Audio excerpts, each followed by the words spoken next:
नरेश तिवारी जी, चौरसिया जी, उनकी पूरी टीम और द्विवेदी जी, मामा जी, सुमेर यादव, मोनू यादव और सभी मित्रजन भाई जो यहाँ पे मौजूद हैं।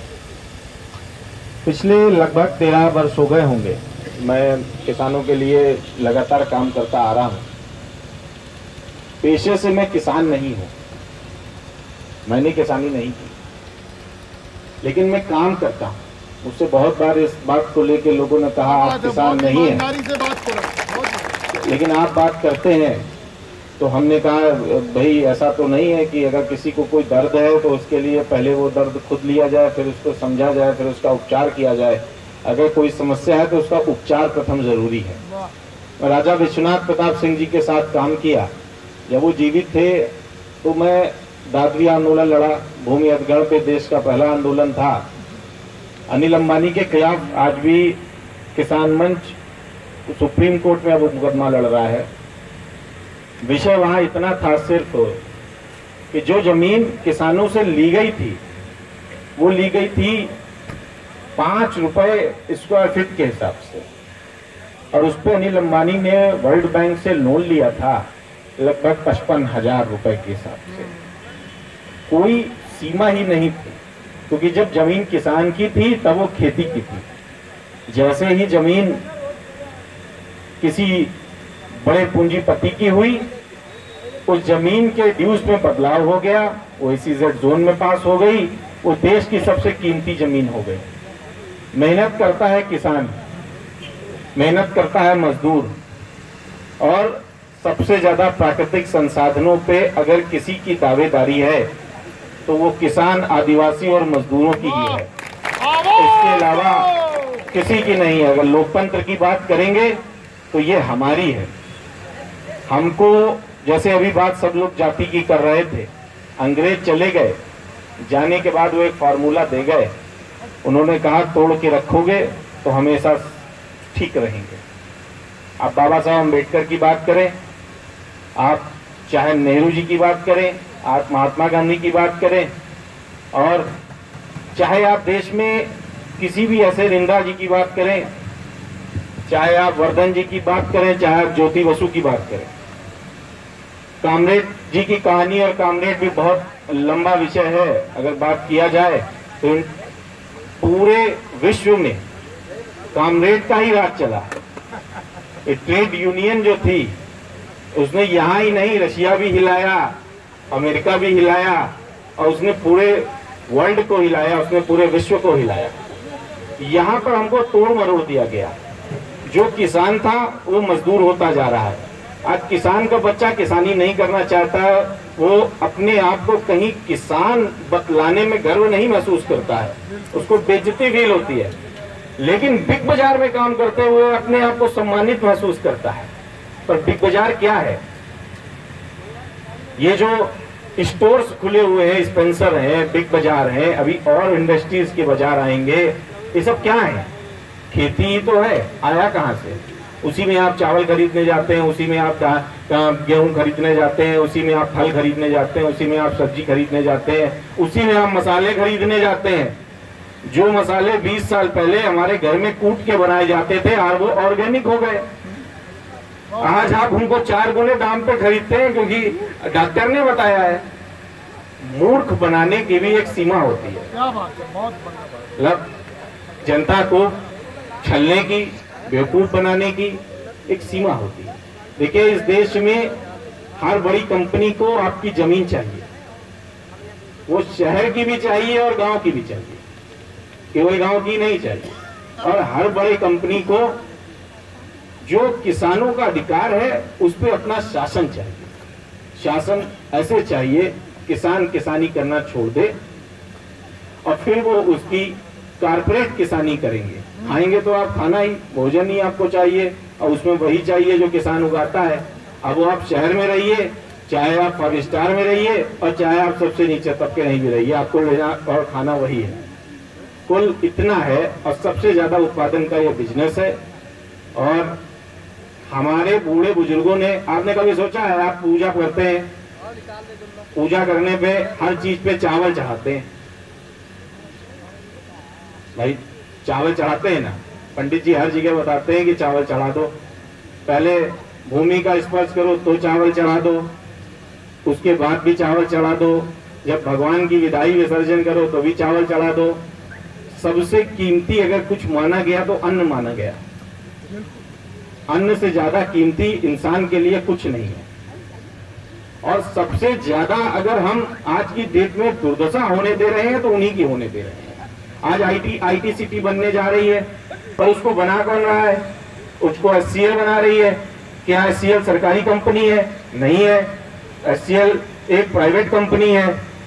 वो किस हिसाब से लोगों को नौकरी देगी और किस हिसाब से करेगी? आपने कितनी बड़ी जमीन उजाड़ के रख दी, उजाड़ने के बाद आपने वहां से डेयरियों का भी इधर से उधर कर दिया, आपने उसके लिए लोन भी बांट दिया। लेकिन अगर कैलकुलेट किया जाए तो लखनऊ की जो डेयरी उखाड़ी गई है, केवल उसकी कीमत इतनी ज्यादा है कि जिससे आप पूरा जितना आपने लोन बांटा होगा वो अगर आप पूरा माफ भी कर दे तो कोई फर्क नहीं पड़ता। आपने कौड़ियों के भाव जो बेच दिया, एचसीएल को दे दिया, उसकी बात करें। आज मेट्रो लखनऊ में बन रही है। मेट्रो किसके लिए? सरोजनी नगर में बहुत सारे गांव ऐसे हैं जो मैंने देखे हैं जहां पर अभी बिजली के पोल नहीं खींचे। सरोजनी नगर में बहुत सारे गांव में मैं गया हूं जहां बिजली की हालात बहुत अच्छे नहीं है। बिना बिजली कौन सा उत्पादन, कौन सी चीज? हर बच्चा अपने पढ़ाई के लिए यहाँ आना चाहता है और यहाँ की महंगाई से जूझना चाहता है। फिर पढ़ाई का स्तर भी बिजनेस जैसा है।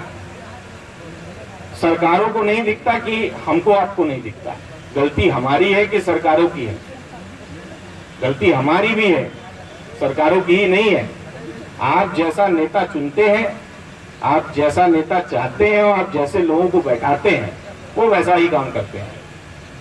आपने जाति के नाम पर वोट दिया, जाति के नाम पर लोगों को बैठाया, तो आप बदले में जाति लीजिए ना।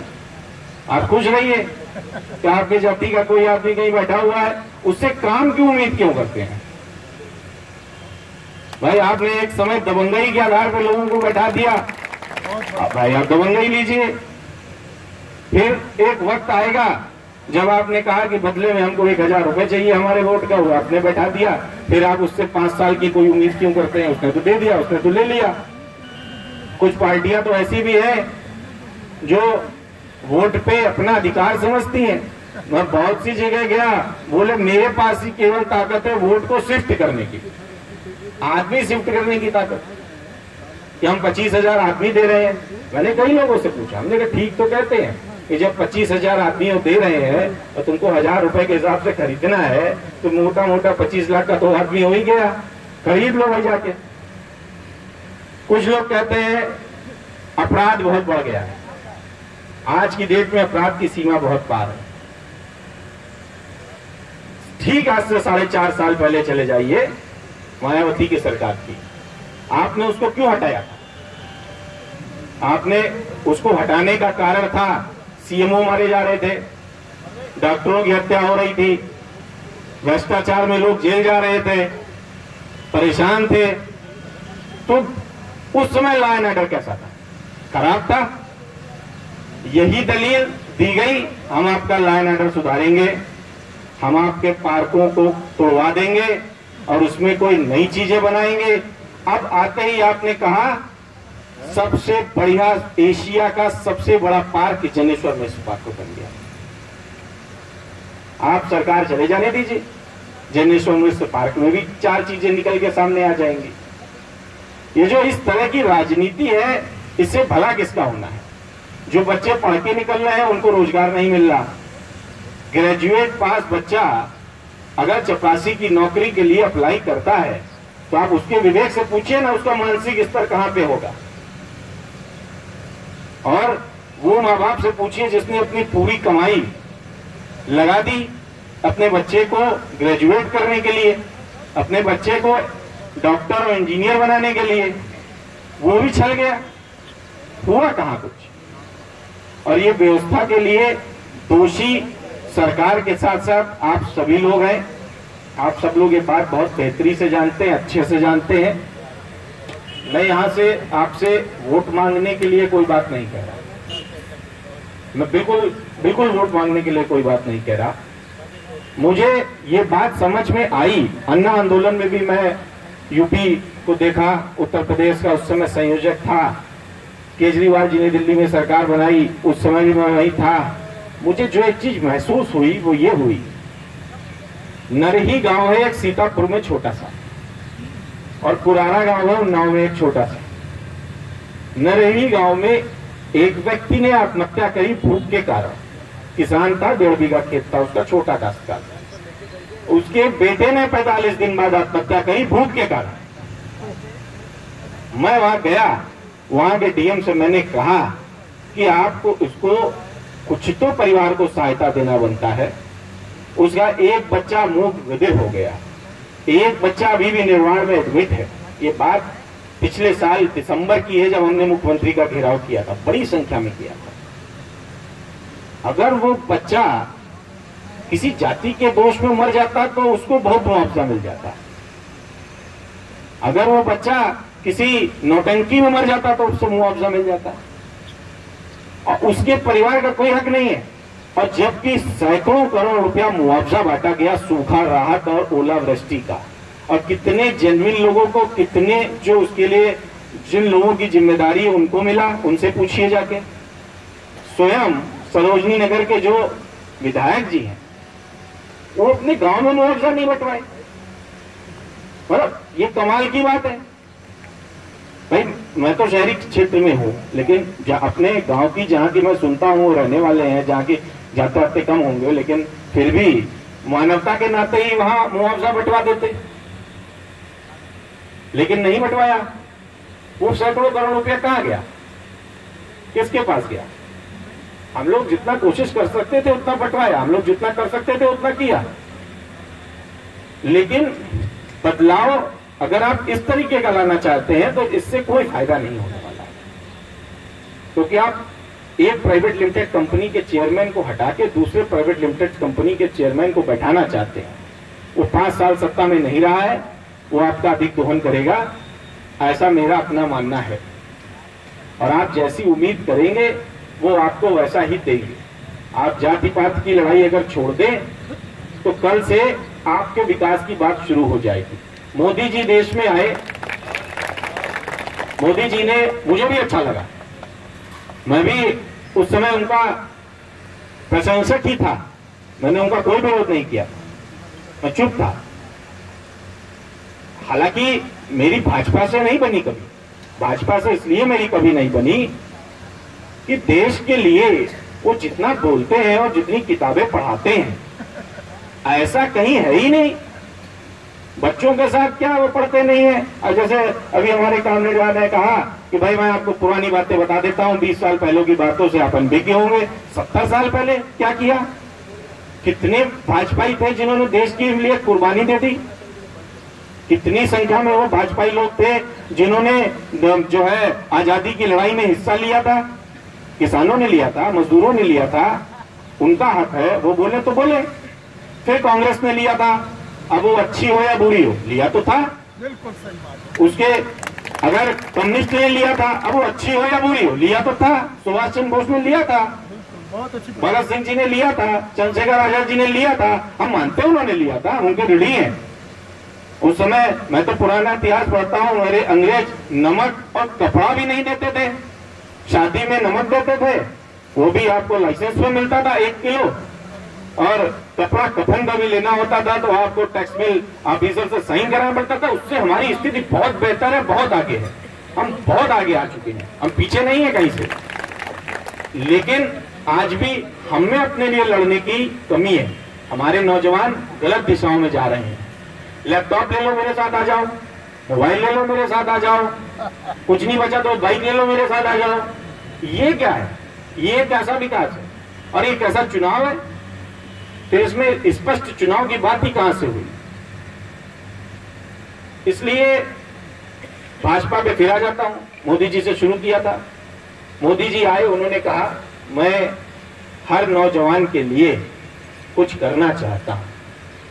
बोलने से पहले वो रोने लगते थे, मुझे बहुत अच्छा लगता था, भाई चलो कोई संवेदनशील आदमी तो आया, उसको दर्द तो होता है हमारे देश के बारे में सोचने में।